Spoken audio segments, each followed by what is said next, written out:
तो यूक्रेन की जमीन पर दोनों देशों की सेना के बीच में जबरदस्त जंग लगातार जारी है। 24 दिन बीत चुके हैं लेकिन अभी तक ये जंग रुकी नहीं है, थमी नहीं है। और इस तनावपूर्ण माहौल के बीच में ज़ेलेंस्की ने यह साफ कर दिया है कि इस तथ्य को अब यूक्रेन की जनता को मानना पड़ेगा कि नाटो में यूक्रेन शामिल नहीं हो सकता है। ये ज़ेलेंस्की की तरफ से बड़ा बयान दिया गया। लेकिन इसके साथ ही ये बड़ी खबर आपको बता दें, रूस से जंग में यूक्रेन की तरफ से बड़ा दावा। रूस के 14,400 सैनिक ढेर किए गए हैं, 466 टैंक तबाह करने का दावा किया गया है। रूस की 1470 बख्तरबंद गाड़ियां तबाह की गई है।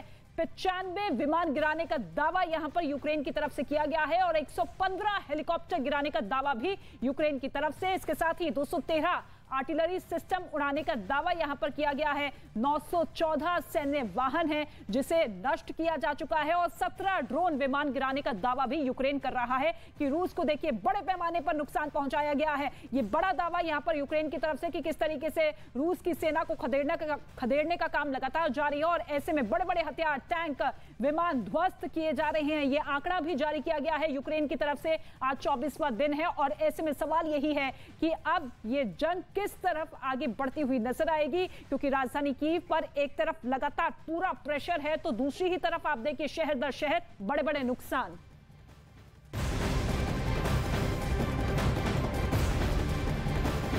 और इस वक्त एक और बड़ी खबर आपको बता दें, मारिउपोल में रूसी सैनिकों की बमबारी लगातार जारी है। मारिउपोल में फैक्ट्री को अब निशाना बनाया गया है। इसके साथ ही फैक्ट्री पर बमबारी यहां पर की गई है। पूरी फैक्ट्री जलकर तबाह हो चुकी है। तस्वीर आप देखिए, ये बड़ी फैक्ट्री जिसे निशाना बनाते हुए कई हमले यहां पर रूस की सेना की तरफ से किए गए हैं और पूरी की पूरी फैक्ट्री जो कि राख में तब्दील होती हुई नजर आ रही है। इससे पहले मारिउपोल के ही एक मशहूर थिएटर पर हमला किया गया था और अभी भी आप देखिए रेस्क्यू ऑपरेशन वहां पर जारी है, क्योंकि सैकड़ों लोग जो है मलबे में दबे हुए हैं जिन्हें बाहर निकाला जा रहा है। लेकिन दूसरी ही तरफ मारिउपोल में ही तबाही का मंजर किस तरीके से बढ़ता हुआ दिखाई दे रहा है। अब फैक्ट्री को टारगेट किया गया है। इससे पहले तमाम स्कूल, हॉस्पिटल्स पर हमले किए गए थे रूस की सेना की तरफ से, लेकिन अब उस बाजार में जो फैक्ट्री मौजूद थी उस पर यह हमला किया गया और पूरी की पूरी फैक्ट्री जलकर तबाह हो चुकी है।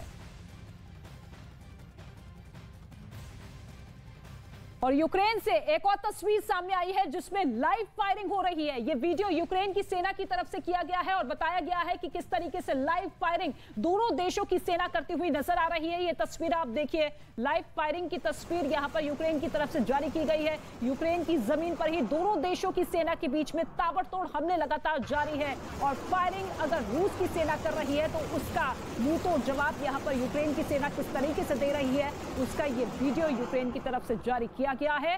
लाइव फायरिंग का वीडियो आप देखिए और बड़े बड़े दावे यूक्रेन की तरफ से किए गए हैं। इसके साथ ही जो चुनौती यहां पर लगातार रूस के राष्ट्रपति पुतिन को मिलती हुई नजर आ रही है अलग अलग देशों की तरफ से, उससे साफ जाहिर है कि अब रूस हर दिन अपनी स्ट्रैटेजी बदलते हुए दिखाई दे रही हैं। ये दो तस्वीरें आप देखिए, एक तरफ बमबारी की वो तस्वीर जहां पर फैक्ट्री जो है पूरी तरीके से तबाह कर दी गई है, बाजार को निशाना बनाते हुए इसी फैक्ट्री पर हमला बोला गया और दूसरी तरफ यूक्रेनी सेना की तरफ से उस फायरिंग का वीडियो जारी किया गया है जो कि पिछले 24 दिन से लगातार दोनों देशों की सेना के बीच में हो रही है। तनावपूर्ण माहौल बना हुआ है, लेकिन इन सब चीजों के बीच ज़ेलेंस्की ये साफ कर चुके हैं कि भले ही हम मांगों पर मानने के लिए तैयार है, लेकिन जब तक रूस की तरफ से हमले नहीं रुकेंगे हम भी रुकने वाले नहीं हैं। ये बात क्लियर कर दी है कि नाटो में शामिल नहीं हो सकता है यूक्रेन। इस तथ्य को वहां की जनता को मानना होगा, लेकिन दूसरी ही तरफ आप देखिए पुतिन अभी भी मानने को तैयार नहीं है, क्योंकि कई शर्तें यहां पर रखी गई है, चाहे वो डोनेस्क और लुहांस्क को लेकर रखी गई हो कि देखिए आजाद मुल्क की मान्यता यहां पर दी जाए, उसको लेकर क्या बातचीत बन पाएगी या नहीं बन पाएगी, इस पर सभी की नजरें हैं।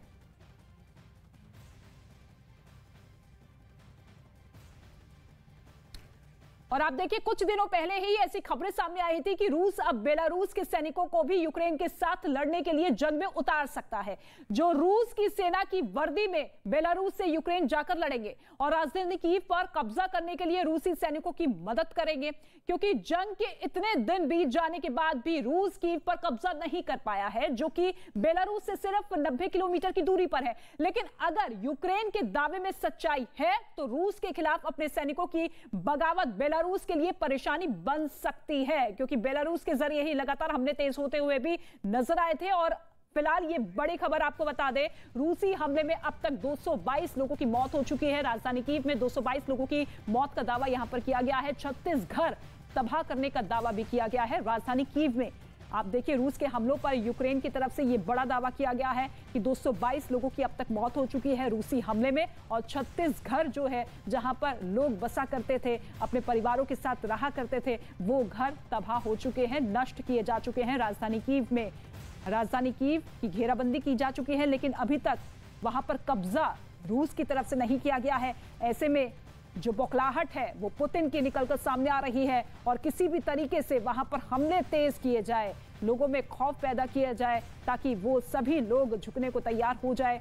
लेकिन डटकर किस तरीके से मुकाबला यहां पर यूक्रेन की सेना, वहां के आम लोग करते हुए नजर आ रहे हैं, और इसी वजह से 24 दिन तक ये युद्ध खिंचता हुआ नजर आ रहा है। लेकिन क्या ये युद्ध रुकेगा या इसी तरीके से तबाही और ज्यादा बढ़ती हुई नजर आएगी? 24 फरवरी को इस युद्ध की शुरुआत हुई थी, ये युद्ध जो कि रूस की तरफ से यूक्रेन पर थोपा गया, और ऐसे में आप यूक्रेन की जमीन पर देखिए किस तरीके से हालात यहाँ पर बने हुए हैं। तनावपूर्ण स्थिति इतनी ज्यादा बद से बदतर हो चुकी है कि आप कुछ भी कोई भी समझने को तैयार नहीं है। और बड़ी खबर आपको बता दें, जापोरिजिया में कर्फ्यू का ऐलान किया गया है। शाम 4 बजे से 21 मार्च सुबह 6 बजे तक कर्फ्यू का ऐलान यहां पर किया गया है। जापोरिजिया में कर्फ्यू का ऐलान किया गया है। शाम 4 बजे से 21 मार्च तक कर्फ्यू रहेगा। जापोरिजिया में यह ऐलान यहां पर किया गया है। कर्फ्यू का ऐलान, इससे पहले भी कई शहरों में कर्फ्यू का ऐलान किया गया, और अब जापोरिजिया में कर्फ्यू का ऐलान किया गया है। जापोरिजिया पावर प्लांट पर जहां पर रूस की सेना ने कब्जे का दावा किया गया था, हालांकि इसके बाद फिर यूक्रेन की सेना ने एक बार फिर से उस जापोरिजिया पावर प्लांट को अपने कब्जे में किया। लेकिन अभी फिलहाल कर्फ्यू को लेकर यह बड़ा ऐलान किया गया है जापोरिजिया में, जो कि शाम 4 बजे से लागू होगा और 21 मार्च सुबह 6 बजे तक रहेगा।